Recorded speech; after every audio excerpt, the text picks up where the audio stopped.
No i dotarliśmy. Jesteśmy na Islandii. To jest nasz pierwszy dzień, pierwszy poranek, pierwszy wschód słońca. Jest temperatura minus 12 stopni. Jak widać, za mną wschodzi słoneczko, a jest godzina kilka minut po 11. Także wyjechaliśmy dzisiaj około parę minut po 10 po śniadanku. Po długiej podróży wczoraj nie chcieliśmy, że tak powiem, od razu forsować się na pierwszy dzień na jakąś taką mocną wyprawę dalszą. Tym bardziej, że wieczorem jeszcze pojechaliśmy na polowanie na zorzę polarną. Dlaczego? No dlatego, że akurat według prognoz wczoraj miała być bardzo mocna aktywność, jeżeli chodzi o burze magnetyczne, o wiatr słoneczny. No i udało się, widzieliśmy zorze. Natomiast dzisiaj jedziemy do Parku Narodowego Thingvellir. To jest jakąś godzinę drogi od Reykjaviku. Po Parku Narodowym potem będzie jeszcze 2 czy 3 fajne miejsca, które mamy w planie. Co mogę powiedzieć jeszcze tak dodatkowo? Więc mieliśmy trochę przygód. Po pierwsze, no niestety, nasz przylot się, że tak powiem, już na samym lotnisku trochę przedłużył. Pierwszy raz, jak podróżujemy na wielu kierunkach, pierwszy raz okazało się, że niestety mój bagaż był po prostu zniszczony. To znaczy urwane było kółko od walizki, no i połamana rączka, więc nie wiem, jak to się stało, więc dlatego musieliśmy zgłosić reklamację, co nam troszeczkę przedłużyło czas wyjścia z lotniska.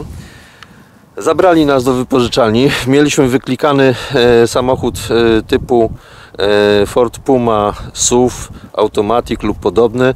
Okazało się, że przynajmniej tu fajnie w tej samej cenie dostaliśmy autko klasę wyżej. No i jeździmy sobie jak na razie tym Francuzem, którego za mną widzicie, więc dostaliśmy takiego Peugeota 3008 w tej samej cenie, rzecz jasna. I na koniec jeszcze raz pokażę Wam wschodzące słońce na górach tutaj na Islandii i pakuję się do samochodu, bo wierzcie mi, to minus 12 jest tak odczuwalne mocno, że mimo, że jestem tak ubrany na cebulkę, to już czuję, że niestety jest zimno.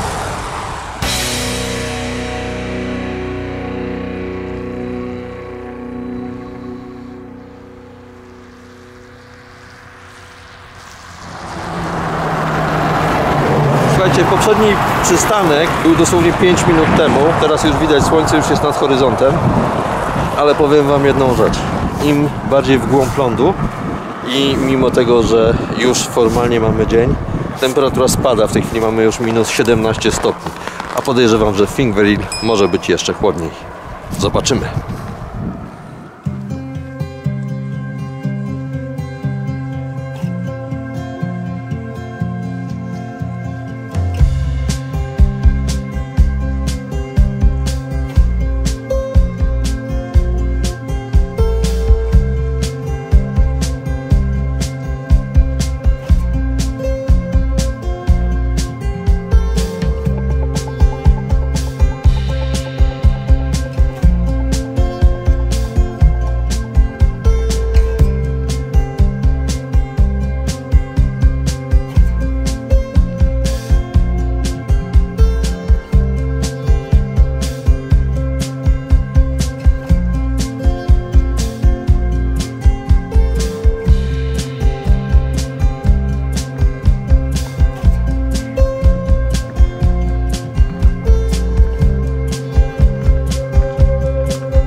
Po dojechaniu na miejscu do Thingvellir okazało się, że tu już mamy minus 20 stopni. Jest zimno. Jest zimno. Ale gdzie jesteśmy w ogóle? Bo co to jest Thingvellir? Ja wiem, że mam pewnie problem mały, w sensie niedokładnie, poprawnie wymawiam tą nazwę, ale Thingvellir jest po pierwsze parkiem narodowym, po drugie tu znajduje się pęknięcie pomiędzy płytami tektonicznymi euroazjatycką i północnoamerykańską. I to jest jedyny fragment tego pęknięcia, który wystaje ponad ocean, bo reszta ma miejsce oczywiście wzdłuż Atlantyku. I jeżeli chodzi o kwestie historyczne, Thingvellir, no Islandczycy uważają, że to był pierwszy i najstarszy na świecie parlament. Dlaczego? Dlatego, że kiedy zaczęło się osadnictwo w Islandii w IX wieku i osadnictwo normańskie, to tutaj co roku zbierał się Altung, czyli było to walne zgromadzenie wszystkich mieszkańców wyspy. Decydowano o sprawach najważniejszych i wydawano najważniejsze wyroki dla wybitnych jakichś przestępców. Dlatego, że poza tym funkcjonowały 4 sądy lokalne i drobnych jakichś tam, powiedzmy, złodziejaszków czy innych karano na miejscu, ale najpoważniejsze wyroki były wydawane tutaj.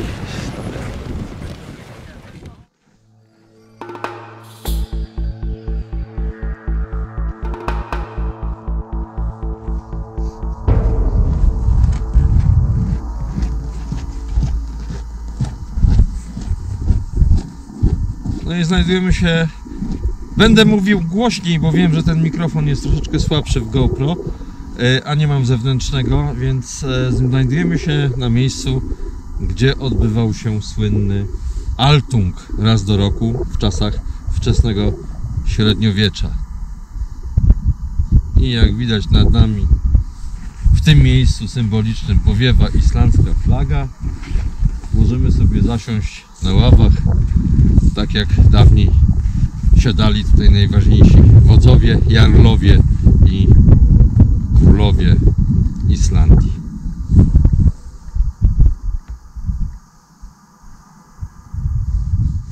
Dobra, to ja się teraz trochę powymądrzam, bo poopowiadam różnych ciekawych rzeczy. To był akurat zbieg okoliczności, przypadek, ale rzeczywiście przed wyprawą na Islandię wpadł nam w oko na Netflixie serial Wikingowie. Mówię o tym 6-sezonowym, nie Wikingowie Valhalla, który w tej chwili się pojawił. Nie oglądaliśmy, nie widzieliśmy, ponoć Dorociński gra w drugim sezonie. Jeszcze nic nie jestem w stanie na temat tego serialu powiedzieć, ale ten Wikingowie, no prawie udało nam się obejrzeć. I teraz Islandia pojawia się w Wikingach. Ja powiem szczerze, troszeczkę doczytałem się różnych ciekawych informacji, a inne informacje jeszcze usłyszałem tutaj na miejscu albo w trakcie podróży. Czyli krótko mówiąc, jak wyglądają prawdy i mity na temat Islandii. Więc sprawa pierwsza, nie wiem czy ktoś oglądał, tam jest taki fajny fragment. Ja może uda mi się zrobić screenshot, to nawet gdzieś go tutaj umieszczę. Kiedy Floki po dotarciu na Islandię, po tym jak opuścił już wioskę, eksploruje jedną z jaskiń i ku swojemu zdziwieniu widzi wykuty krzyż. A przypomnijmy, że akcja dzieje się w IX wieku naszej ery.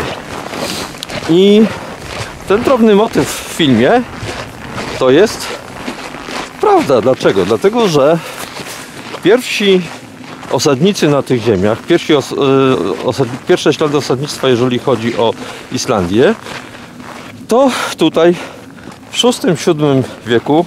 Ja idę i powiem szczerze, tu patrzę na ten lód pod nogami, więc nie patrzę w obiektyw w tej chwili. Pierwsze osadnictwo, mniej więcej datowane na VI-VII wiek naszej ery, to byli Irlandcy mnisi.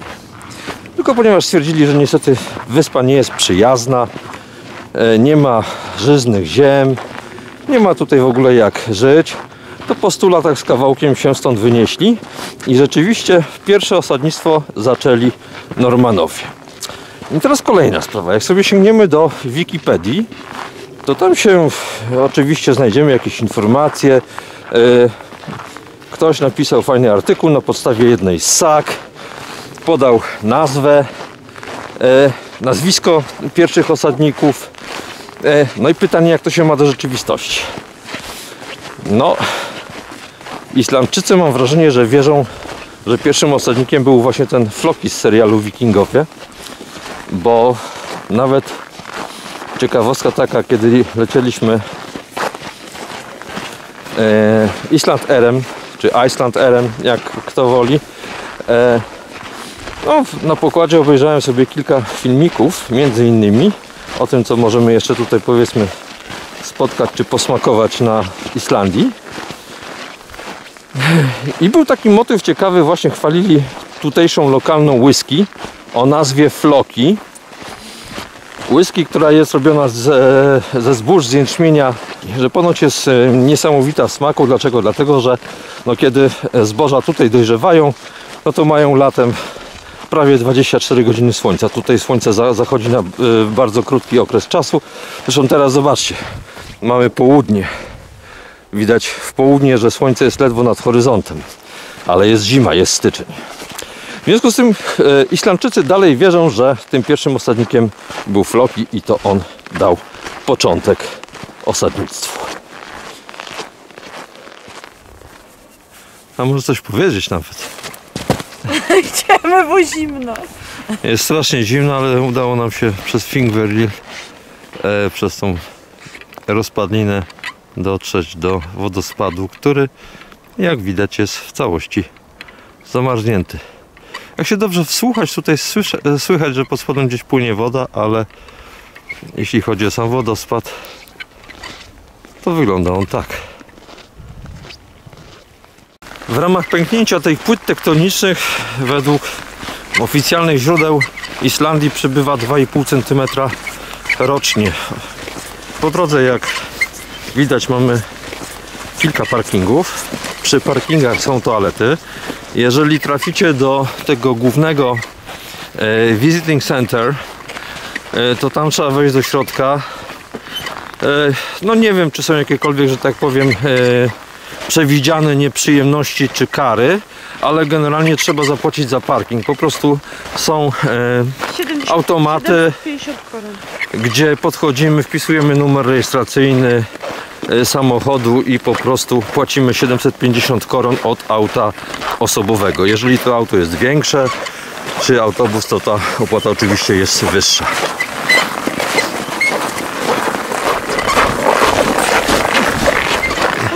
Jeżeli będziecie się wybierali tutaj zimą, to naprawdę, powiem szczerze, my wyjeżdżaliśmy z Reykjaviku, jeszcze była formalnie noc.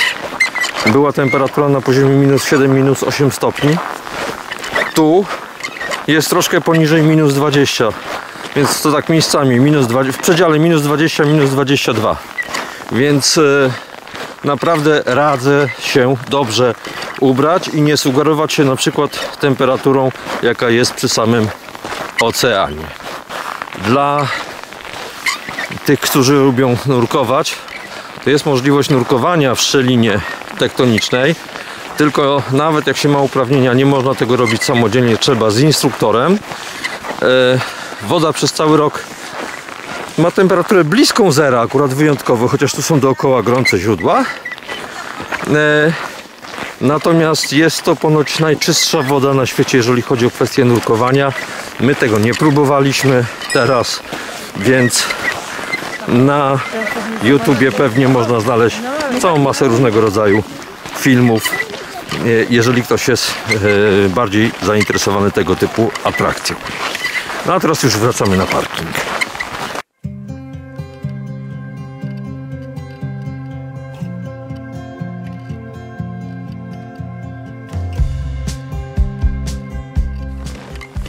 Kasia, a ja już mówiłem, że nasz samolot też się nazywał Thingvellir, takiemu dali imię. Jak miejsce... Dużo mówiłeś, ja już nie wiem, co mówiłeś, a czego nie mówiłeś. To jak nie mówiłem, to teraz uwaga.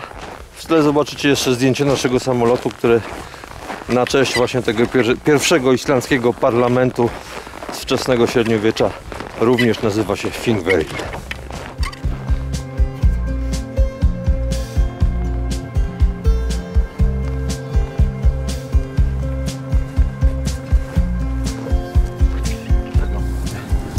Dotarliśmy do samochodu, ale jesteśmy zabezpieczeni. Nie ma to jak islandzka gorąca herbata. I uwaga, mrożone Principolo. Słuchajcie, po tej wyprawie, po spacerze przy dużym mrozie Thingvellir należy się. No i za chwileczkę dalej w podróż. Mam nadzieję, że uda nam się dzisiaj dojechać jeszcze do wodospadu Glymur. Pytanie, czy w ogóle da się do niego dojść.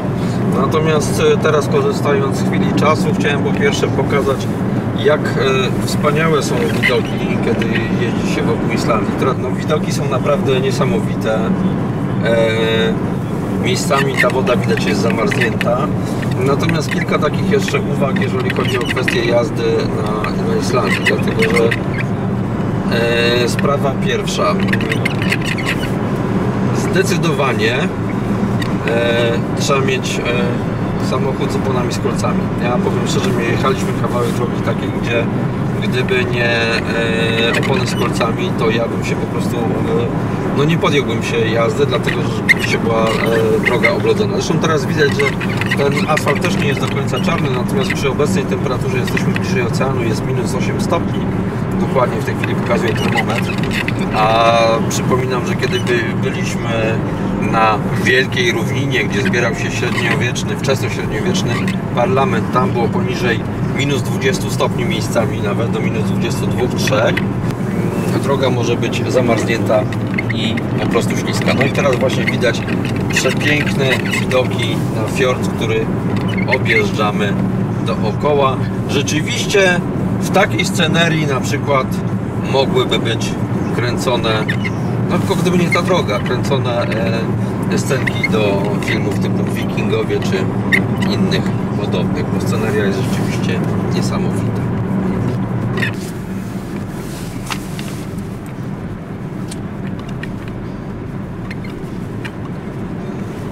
O ile nam wiadomo, drogi na Islandii wszystkie są bezpłatne, nie ma żadnych dodatkowych opłat. Jedynym wyjątkiem jest przejazd tunelem pod fiordem. Natomiast powiem szczerze, no nie widzieliśmy żadnych tutaj miejsc do płatności. Po przejechaniu 6 km pod oceanem wyjeżdżamy na powierzchnię.